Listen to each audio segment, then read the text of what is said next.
Action. I'm giving you the tools, right? I'm giving you the sandbox. I'm setting the table for you, but it's up to you to decide what you want to eat. Master Chief is human. He's not a machine. He's not a set of armor with a big weapon. He's a human with resilience and courage. You know, and I was so looking forward to this moment because for Master Chief, you know, the stoic soldier, the man of few words, all that. But there was this progression, you know, in terms of his emotional side, even through the first 3 games. But this was going to be the great leap. What happens when that soldier starts to discover his humanity? We had to create a situation that was going to knock him out of his comfort zone. The Master Chief has settled into this comfort zone of being the hero. You know, it's interesting. Early on, we talked about the hero's journey, and like, how do you have a hero's journey when he's already a hero? What are the sacrifices that you need to make in order to preserve something as precious as humanity? The journey is the important part. The growth is the important part. And so really, where does he still need to go as a human? That became the key to not just the story of Halo 4, but the entire trilogy. We're really examining what sort of burdens a Guardian carries. In a lot of ways, the story that we're telling with Halo 4 is about putting Chief in circumstances where he's forced to change. He's forced to take stock of himself. In a way, Chief is a Guardian. Cortana is Chief's Guardian. The Forerunners were the Guardians of their own universe, and they might have to make a decision that not everyone is going to agree with and that some people might condemn.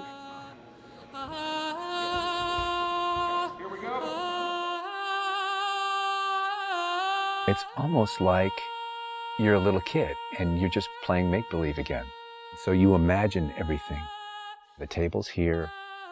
The plinth for Cortana is here. There's a window here. Ready, go.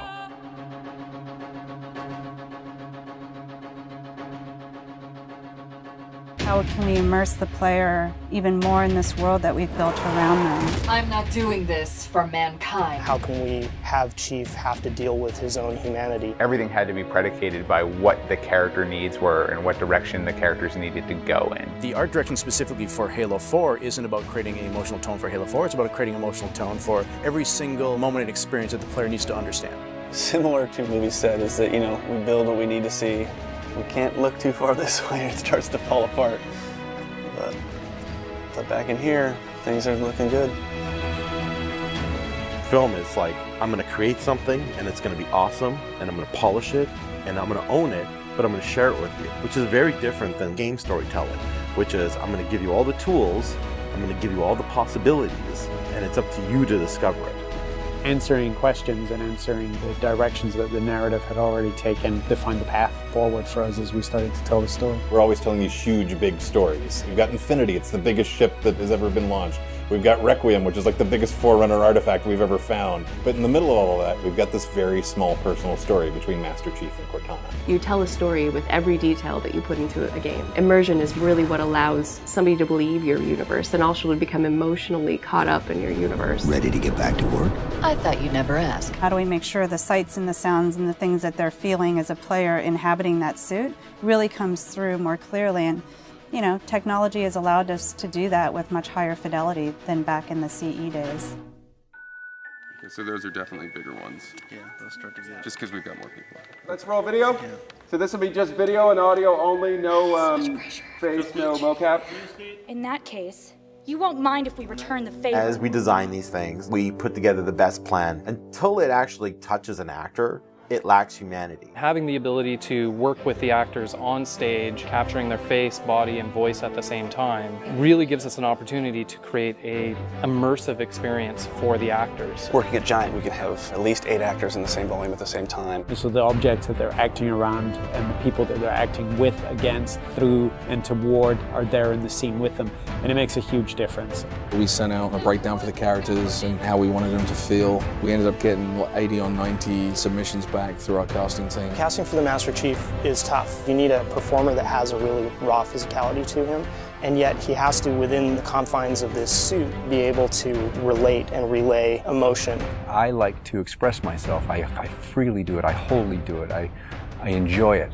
And so pulling back on all of those instincts is what's required to play him. Imagine that translating to a 3D model with huge armor and making sure the personality of Chief's movement comes through that armor was really critical. And that really came down to Bruce's acting, his physical stature, and really his physicality as he went through all of the performance. You'll never see his face or hear his voice, but all of the other actors that are playing off of him have received so much from him in their performances, and I think that they would all agree with that. This is the low-res asset of Chief. We were afforded a little bit more budget since he's our hero. From the art process, storytelling is just about engaging the player. You don't have to answer any questions. You don't have to take them through a lot of loops of feeling. If the player's engaged, I think you've got the start. So Master Chief's a difficult one because he's a dude in a helmet. There's such a, particularly in science fiction, such a fantastic history of people being completely realized as people without having their face as a tool. For us, it's making him feel like a real person. We have a nude male sculpt, and then from there we sculpt it on physically a tech suit. And on top of this, guys, when we spend time just doing all the details and trying to add some of that functionality, even little bits here and there like Braille, and this just reads 117. I think it's connected to having even more modern visual flow when it comes to his lines, his design, the way you follow the outline of Master Chief. Trying to put it into an area where it feels realistic, that it feels kind of tankish. What do you think of a tank? You think square, you think like metal, there's some wear and tear on the edges. So those things we want to grab, put them on the Chief so it communicates that. The fingers are missing here on these. They have armor caps that come on, but he doesn't have armor caps on his trigger finger or thumb finger so that he could have more tactile sense when he's shooting and loading his weaponry. The last thing we just changed was his visor. His visor picks up the elements based on the room that he's in.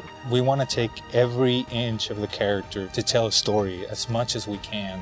Above all, he still needs to connect to the player and they still need to understand him as being that character. It's somebody who's been very loved over the last 10 years.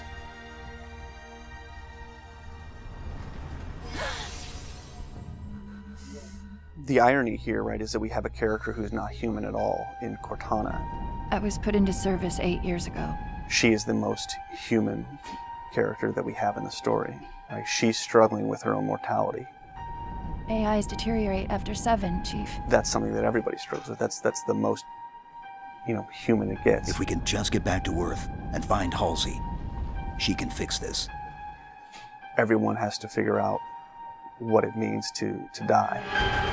She's strong, she's convicted. She herself is going through a really difficult time in understanding the things that are happening to her. We were looking for somebody who really could bring just fire and stuff that's required for some of those sequences. We needed to make sure we found someone that had some innocence to her, but also could be very strong at the same time. If you imagine that you could have 20 emotions at one time, she has that. I will not allow you to leave this planet!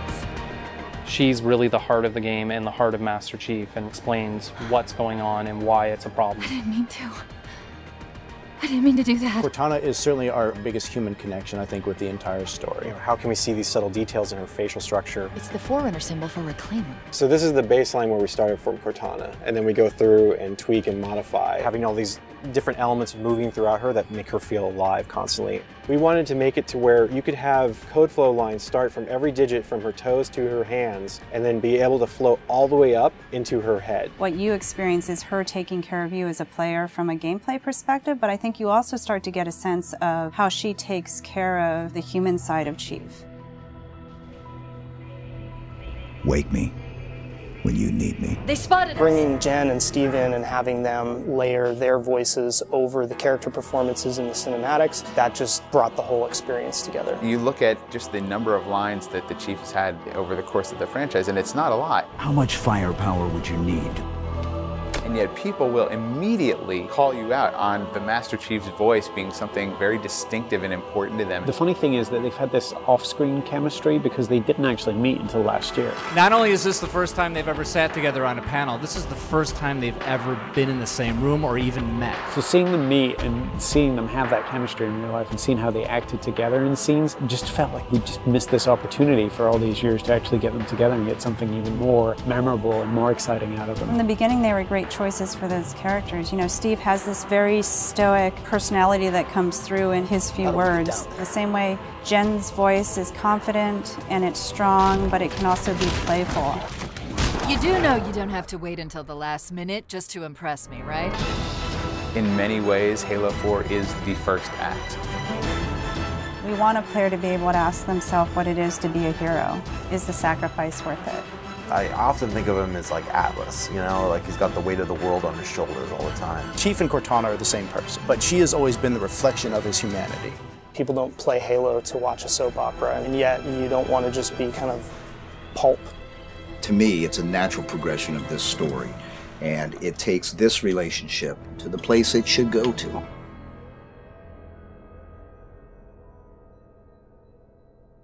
Don't make a girl a promise you can't keep.